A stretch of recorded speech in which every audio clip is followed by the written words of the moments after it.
Vamos a estudiar la definición y noción de cultura según Juan Cárdenas Gracia. En primer lugar vamos a ver la definición de cultura y en segundo lugar su vinculación con el derecho.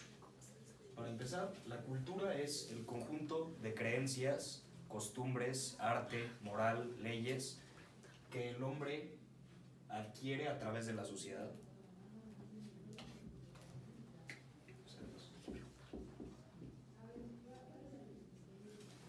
Y en segundo lugar también son las acciones que el hombre emplea para cubrir sus necesidades. Estas acciones se colindan con factores estéticos, jurídicos, políticos, ideológicos, religiosos, entre otros. Y visto que responden a las necesidades del hombre y que las necesidades del hombre se mueven con la historia, podemos deducir que la cultura se debe de estudiar desde un punto de vista social y antropológico. En primer lugar, el carácter histórico de la cultura, porque viene de legados y tradiciones sociales. En segundo lugar, el normativo, porque comprende normas que rigen la conducta del ser humano. En tercer lugar, el psicológico, porque analiza problemas y matices en la mente humana y que deben llevarse a soluciones. Y en cuarto lugar, el estructural. Teniendo entendido que las sociedades se dificultan, podemos concebir múltiples tipos de cultura.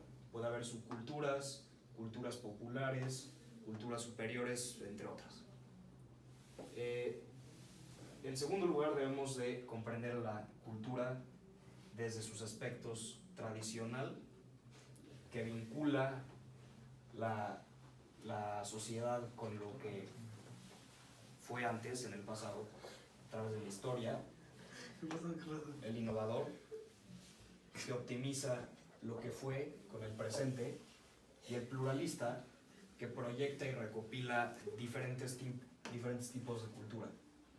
En este aspecto podemos hacer la vinculación directa con el derecho, porque el derecho viene de precedentes históricos, de documentos válidos que ya no son vigentes.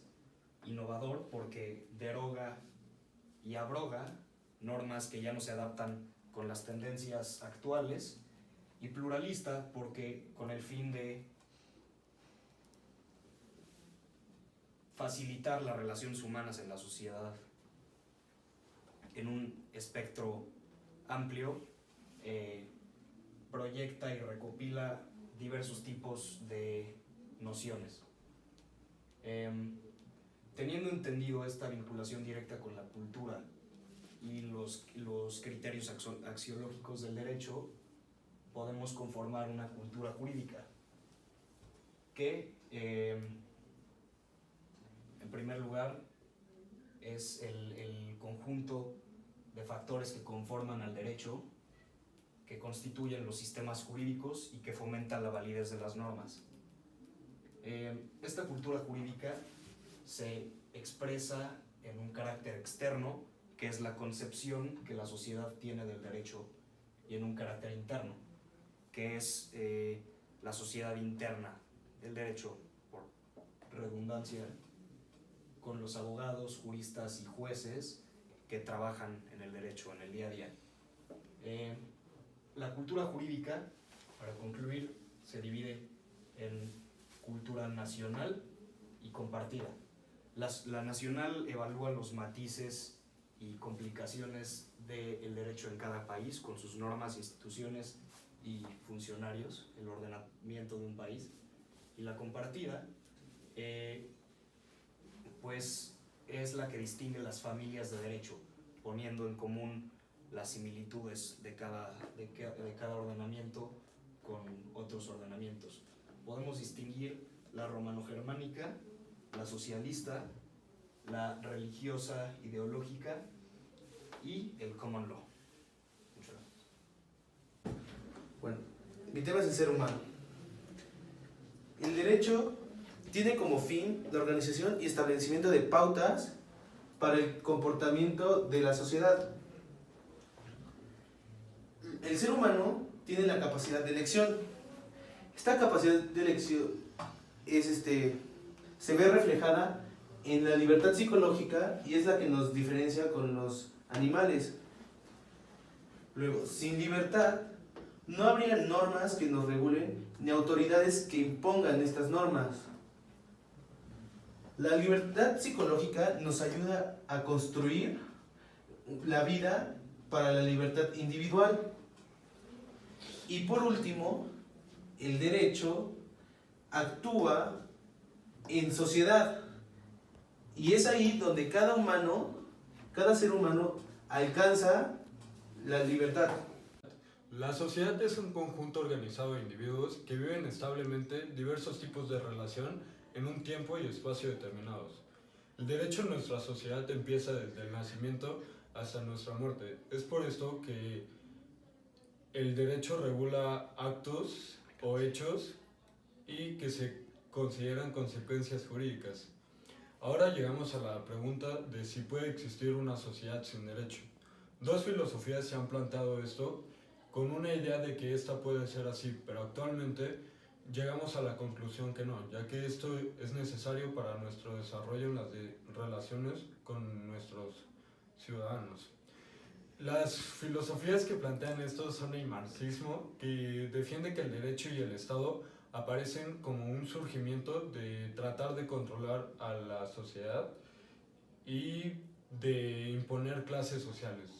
También el anarquismo, que dice que es la cooperación entre seres humanos y que la educación permitiría abrir las leyes y cualquier tipo de autoridad a la sociedad, es aquella en donde no habrá cadenas de ningún género. El derecho va desde lo más mínimo hasta lo más grande que se puedan imaginar, ya que la omnipresencia de este no solo advierte en hechos o actos importantes, sino en hechos o actos simples y cotidianos. Una forma de examinar la noción de la sociedad justa sería, más que la complejidad del derecho, que tiene que ver según los criterios de nuestra época con la manera en la que la sociedad y el derecho de la misma procuran el bienestar, la libertad, la igualdad, la democracia y la tolerancia de los individuos que la integran. Buenas tardes, yo les voy a hablar sobre los niveles y grados de juridicidad. Encontramos varios niveles o grados de juridicidad que explican la complejidad y el desarrollo de las sociedades y del propio derecho. Estos se dividen en 5, comenzando por el 0. El grado 0 de juridicidad lo que nos señala es que se encuentran las sociedades donde no existe ningún tipo de mediación para la resolución de conflictos. Solo normas de conductas que pueden ser sociales o religiosas, con alguna presión difusa por parte del grupo social en caso de infracción. En el grado primero están las sociedades donde hay mecanismos en mediación o heterocomposición o disputas por parte de un tercero que no es autoridad.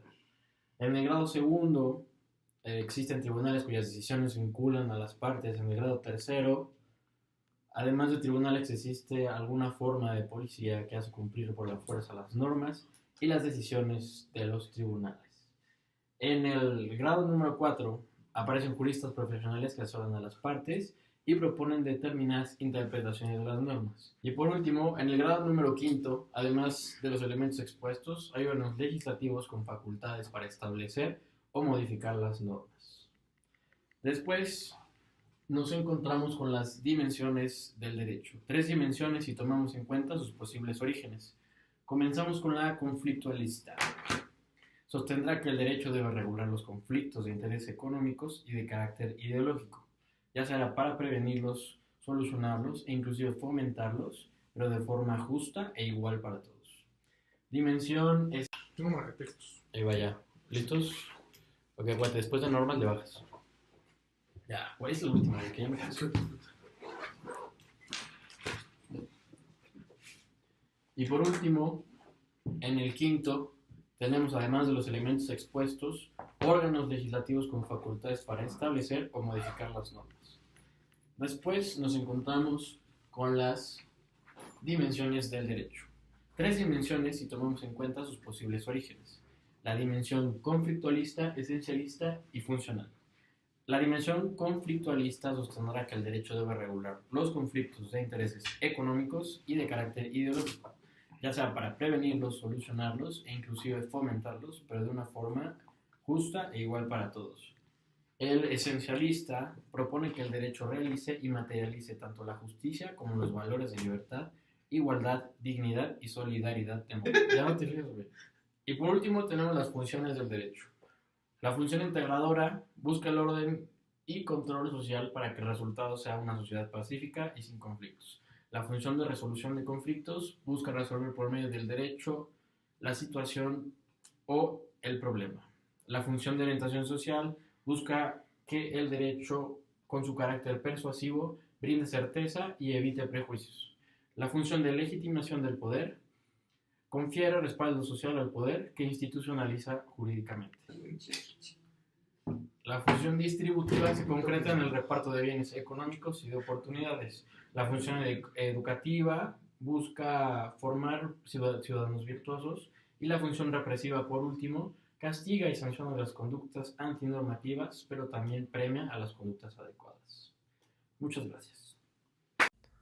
Y pues bueno, en conclusión podemos afirmar que el ser humano y la vida social son elementos que condicionan al derecho.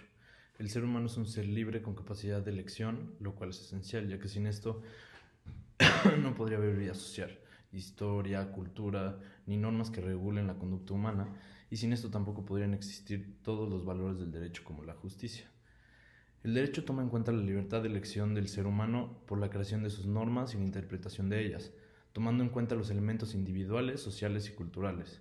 La sociedad es el conjunto organizado de individuos establemente en cierto tiempo y espacio determinados, en donde el derecho es un aspecto de la sociedad. También podemos decir que a pesar de que el derecho se encarga de regular casi todas las conductas humanas, ya que no siempre es lo más justo. La justicia del derecho tiene que ver directamente en cómo se aplican las normas jurídicas en base a los derechos humanos. La cultura es el conjunto de conocimientos, creencias, artes, moral, leyes, costumbres que el ser humano adquiere al ser integrante de una sociedad determinada. Aquí se toman varios aspectos en cuenta, como el histórico, que se basa en cuanto a las tradiciones de alguna sociedad. Algo que se destaca es que las sociedades contemporáneas hay diversas culturas que pueden convivir juntas en la misma sociedad concreta. El derecho es parte de la cultura de una sociedad, y todo derecho presenta rasgos culturales específicos que atienden al tiempo histórico, como por ejemplo la localización geográfica. Otros factores, como el desarrollo de la sociedad o las características políticas de una sociedad, influyen en los elementos que conforman cada cultura jurídica.